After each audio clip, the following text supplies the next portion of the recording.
So one of the craziest or maybe most desperate moves that I've seen an NFL team make in years just happened today. And that involves the Indianapolis Colts, who are all in this year after trading away 2 first-round picks for Sauce Gardner, making a move at quarterback. It's not just any move either, but a move for an old NFL legend that hasn't played in half a decade. And while I'm not 100% sure if he will actually play real, meaningful snaps out there, they honestly might not have a choice based on all the injuries they are dealing with. Well, in today's video, I'll talk about that situation, as well as some pretty unfortunate injuries around the league, as well as my biggest takeaways from each Week 14 game from over the weekend, right after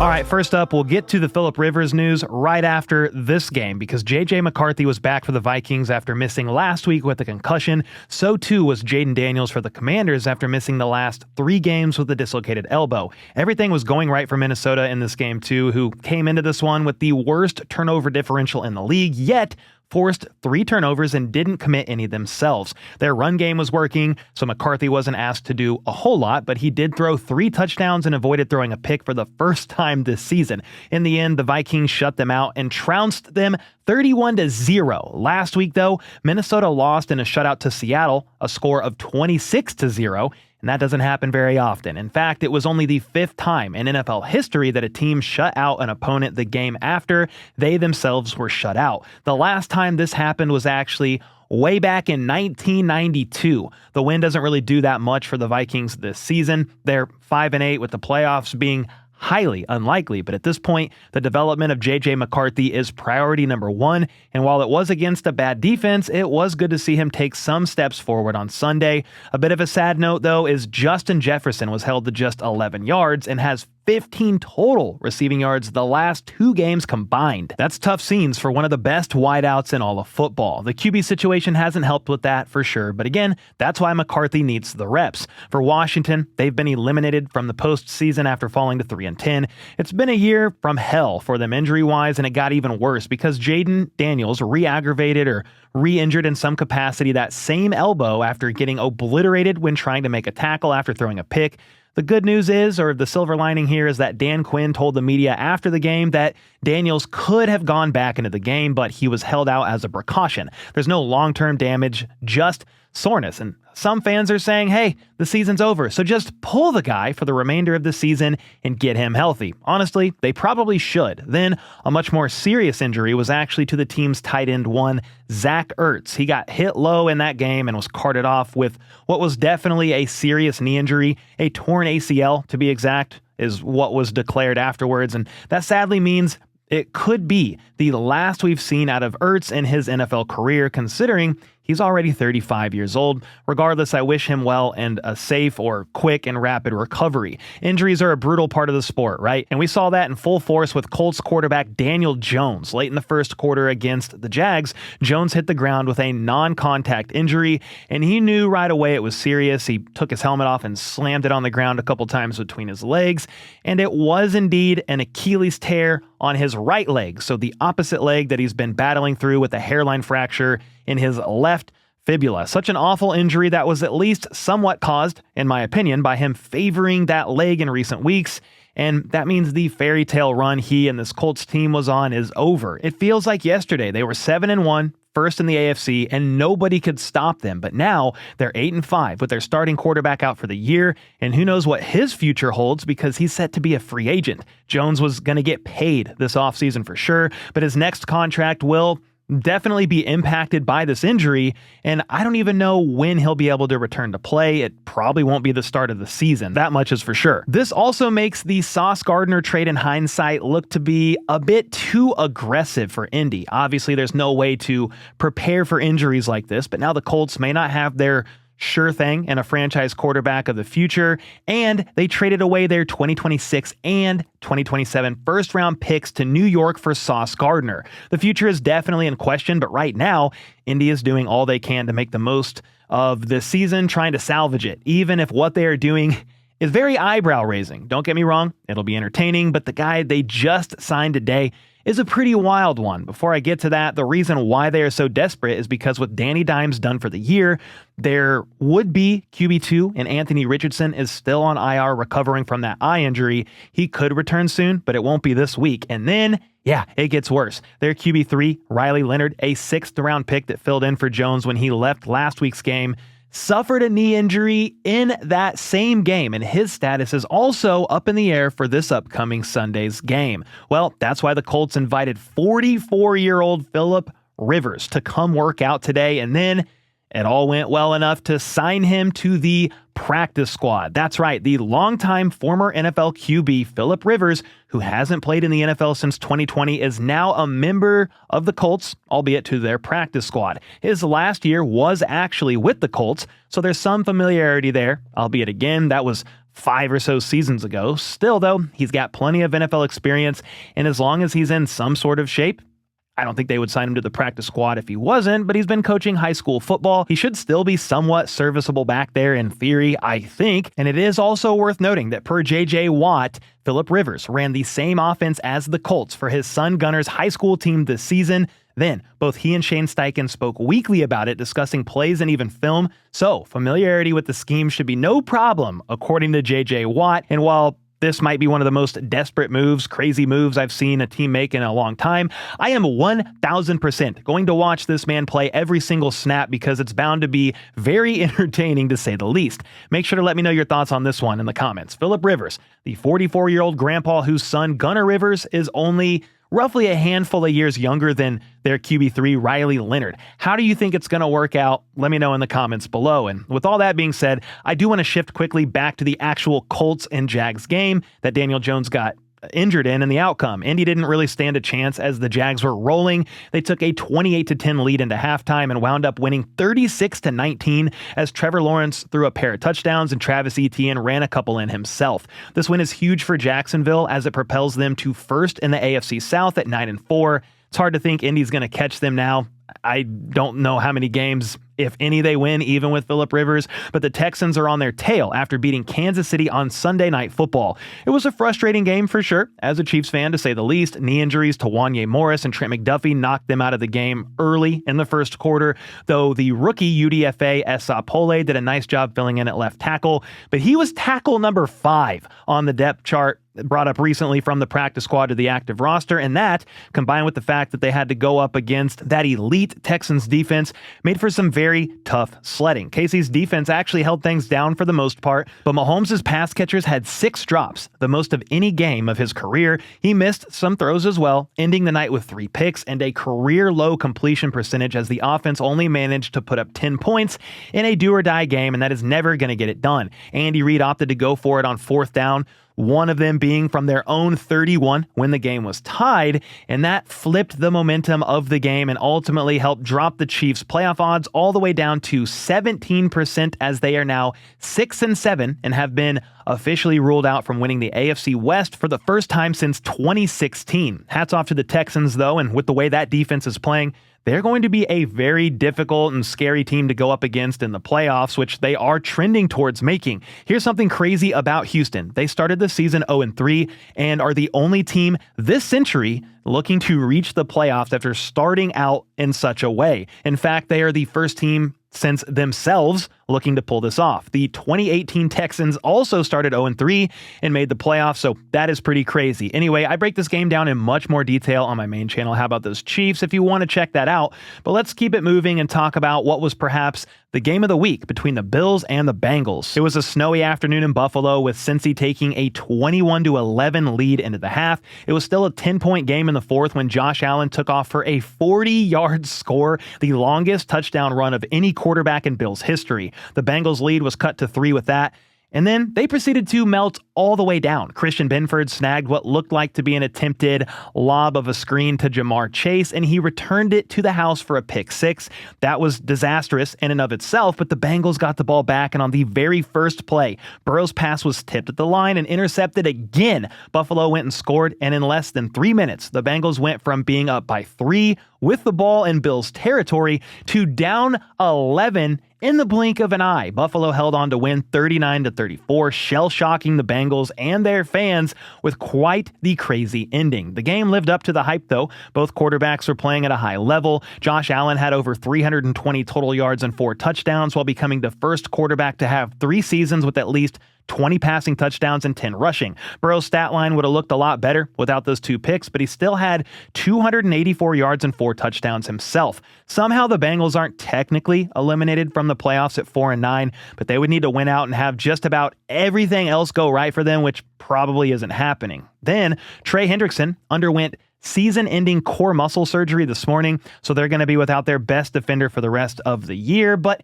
he hasn't played a snap since October 26th anyway, so they've been playing for quite some time without him as it was. Meanwhile, for Buffalo, they moved to the 5th seed in the AFC as their playoff odds increased all the way to 96%. The Steelers also got a big win over the Ravens, one that definitely surprised me, and that gave them the sole lead in the AFC North for now. Aaron Rodgers had 284 yards and a touchdown, plus he rushed in another, and I think that was his first rushing touchdown in a few years, and even hit the discount double check. DK Metcalf had his season high in receiving yards with 148, and Pittsburgh hung in there despite allowing over 200 yards on the ground. The story of this game, though, to some, was the officiating. I'm not saying whether these were or weren't the correct calls, but in the fourth quarter, Aaron Rodgers caught his own pass that was tipped at the line, but it looked like a defender wrestled it away from him on the way to the ground, and they even called it an interception on the field. However, the call was overturned, and Pittsburgh punted instead of giving Baltimore the ball at the Steelers' 32. It was a tough one to call, but some were saying, hey, he clearly did not have possession before the ball was wrestled away, knee down or not. But you guys got to let me know what you think on that one. I'll say this. I'm glad I'm not a ref because their job is about as hated as your average government official. After that, though, Baltimore still drove down the field and Lamar hit Isaiah Likely for the go-ahead touchdown with less than 3 minutes to go. Just kidding, the play was overturned, saying he didn't maintain possession long enough for it to be ruled a catch. He caught the ball, took 2 steps, and then it was knocked out of his hands before his 3rd step. And all scoring plays are reviewed, so they ended up overturning it, saying he didn't actually have possession for long enough, and that's why it was ruled incomplete. From there, the Ravens ended up turning it on downs shortly after, but they managed to get the ball back with 2 minutes left for one last go at it. Pittsburgh's defense held strong, though, and sacked Lamar as time expired, and the Steelers won it 27-22. They've got a 1-game lead over Baltimore, but this isn't over yet as they play again in Week 18, and that could very well be the game that decides the division. We also saw a shakeup in the NFC North standings after the Packers survived the Bears at home with a game-sealing interception from Keyshawn Nixon, and honestly, a poor decision made by Caleb Williams on that one. The Packers dominated the first half, outgaining Chicago by over 130 yards as they clung to a 14-3 lead. Chicago tied it up in the 4th, but Josh Jacobs punched in the go-ahead score. Then that pick put the game on ice as the Packers came out on top 28-21. Jordan Love tossed 3 touchdowns with Christian Watson catching 2 of them. Between that and the wide receiver turned cornerback turned wide receiver again, Bo Melton getting open for this 45-yard touchdown, the Packers just made more explosive plays in the end. Green Bay also just played 3 division games in a row, winning all 3 of them as they're now 9-3-1 and on top of the NFC North. Matt LaFleur swears the win wasn't personal, even though Ben Johnson said he's enjoyed beating LaFleur twice a year with the Lions during his introductory press conference after getting hired by Chicago. Well, LaFleur is now 12-1 against the Bears, but Ben Johnson will get another crack at them when they meet again in just 2 weeks. Pretty nuts, but the loss for Chicago dropped them all the way from the 1 seed in the NFC all the way down to number 7, with the Lions only a half game back, and they have a real chance at overtaking them. For now, the Rams are back as the top dog in the NFC. They steamrolled the poor Cardinals on Sunday, 45-17. Stafford got back on track after his 2-interception game last week, and he tossed 3 touchdowns, with 2 of them going to Puka Nacua, who is just absolutely incredible, man. He had 167 yards and made at least 2 or 3 spectacular catches in this game, one of them being this touchdown here where he straight up mossed the defensive back in coverage. Blake Corum also had the best game of his young career with 128 yards and 2 touchdowns on just 12 carries. A bright spot for the Cardinals was Michael Wilson, who exploded for 142 yards on 11 catches and 2 touchdowns and has continued to look like a big piece of the offense's future these last few weeks with Marvin Harrison Jr. Jr. out. That's where the positivity ends for them, though. They got blown out, dropped to 3-10, and are probably going to be in the market for a new head coach and quarterback this offseason because Kyler Murray is done for the year. The Rams are doing A-OK on both fronts, and if they want to secure the 1 seed, it starts with beating the Lions and the Seahawks, their next 2 opponents. Seattle just handed out a whooping of their own, though, with Kirk Cousins and the Falcons being on the wrong end of it. Their defense was suffocating, holding Kirk to just 162 yards, a 50% completion rate, and 2 picks. Sam Darnold threw 3 touchdowns and targeted his favorite wideout, Jackson Smith-Njigba, 10 times. That resulted in 7 catches for 92 yards and 2 touchdowns, as JSN has over 1,400 yards on the season with 4 games left to go. Their other receiver, Rashid Shaheed, is looking like a nice addition after he returned to kickoff for a 100-yard touchdown and hauled in 4 passes for 67 yards. The Seahawks are a scary team right now, with both the number 2 ranked offense and number 2 ranked defense. They're 10-3, but if they win out, they can secure the 1 seed in the NFC because they play another game against the Rams week 16, which is going to be massive. The Falcons, on the other hand, are basically just running out the clock on the season. They've been eliminated from the playoffs officially, but they're in no man's land as the Rams own their 2026 first rounder. Michael Penix might miss a good chunk of next year, and that's not to mention they might also need to hire a new coach, so stay strong, Falcons fans. Next up, even though the Browns and Titans are out of the postseason, their matchup in Week 14 was one of the most entertaining of any game. I know it was the Titans, but Shedeur Sanders had a bit of a breakout performance as he threw for a whopping 364 yards and 3 touchdowns, while also running in another score. He became only the second rookie quarterback to have 350 yards, 3 passing touchdowns, and 1 rushing touchdown in a game in the Super Bowl era, with the only other being Joe Burrow. Now, unfortunately, they didn't get the win because Stefanski opted to run a direct snap to Quinshad Judkins on the 2-point conversion instead of keeping the ball in Shedeur's hands, who had it going all game. Judkins was supposed to flip it to the guy moving the other way, but the play was a disaster. And the craziest part about all this is Shedeur Sanders was on the sideline for that play in a gotta-have-it 2-point conversion. A pretty confusing decision there, but Stefanski made another decision on Monday, naming Shedeur as the Browns starting quarterback over Dylan Gabriel for the rest of the season. Is he their quarterback of the future? Who knows, but he's shown enough for them to want to get an extended look, and now he'll get a chance to showcase his ability for these last 4 games, and at the very least, I'm sure Cleveland wants him to ball out, and maybe they try to do something like leverage those performances for some sort of a trade in the offseason. I won't rule anything out from happening with that team because their inability to make quality, sound, educational, intelligent decisions at the quarterback position is extremely questionable, and that's putting it mildly. And then shout out to the Dolphins, who after starting 1-6 have won 5 of their last 6 and are now 6-7, the same record as the Kansas City Chiefs. Woo. Their latest win came against the Jets, who had Tyrod Taylor starting, but he left early with a groin injury, so rookie Brady Cook had to finish out the game. His performance was nothing to write home about, and the Dolphins cruised to a 34-10 victory thanks to their ground game.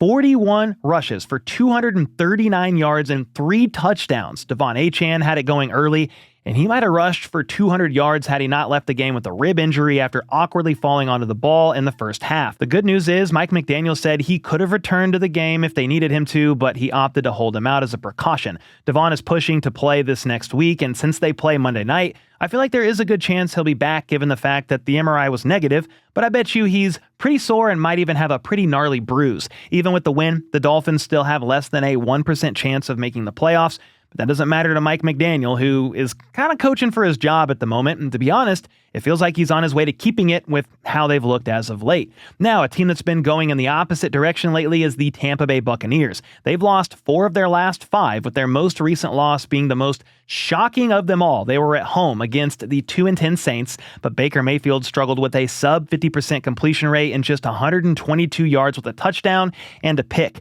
Tyler Shuck didn't do a lot through the air, but he scrambled in 2 touchdowns, including this 34-yarder on the QB keeper. Pretty electric. The defense also came up with a big stop when Tampa had a chance to take the lead on their final possession, and New Orleans pulled off the upset 24-20. I honestly think both fan bases are upset with this outcome. You've got the Saints, who messed up their draft spot a little bit, and the Bucs, who now find themselves in a tie with the Panthers for the lead in the NFC South. Well, Well, those two teams play each other twice in the final 3 weeks of the season, so you already know those games are of the utmost importance. So the Bucs got upset, but the Broncos were not having any of that against the Raiders, who did actually put up a little bit of a fight. Denver always had them at arm's length throughout this game, is what it felt like. They even took a 24-7 lead in the fourth. Vegas ended up making the final score look more respectable by scoring a touchdown and a field goal on their final two drives, but again, it was clearly the Broncos who were in control. Geno suffered an injury to his throwing hand, then his shoulder as well, and Kenny Pickett finished out the fourth quarter and actually played pretty well, all things considered.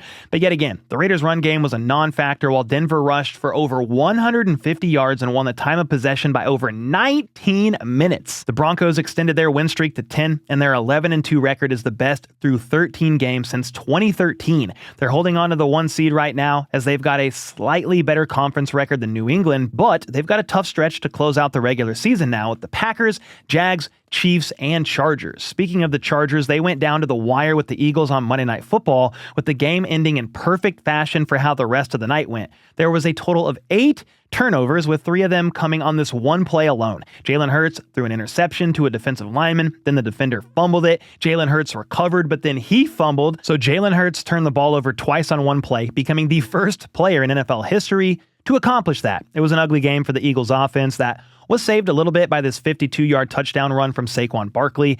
It was truly a sloppy night for both teams here. Justin Herbert took 7 sacks, yes, 7, threw a pick and fumbled twice, losing 1, but got to give him credit for battling through the injury on his non-throwing hand. He was also bleeding on his elbow over there as well, but he made multiple plays with his legs and actually led the team in rushing. Part of the issue here was LAC, they are down multiple tackles along their O-line, and that was part of why he was pressured on 68.3% of his dropbacks, despite only being blitzed on 12.2% of them. And while it was a wild second quarter involving 5 turnovers in the span of 11 plays, it was a game of field goals mainly, plus 1 tutty from each team that ultimately brings us to overtime. Things were tied at 19 apiece, with the Chargers drawing first blood via a 54-yard field goal from Mr. Automatic himself, Dicker the kicker. Philly then drove all the way down to the red zone, but Jalen Hurts tried to force a ball off his back foot to Jahan Dotson, which was tipped and picked, giving the Chargers the electric overtime win, 22-19. That was Jalen's 4th interception of the game,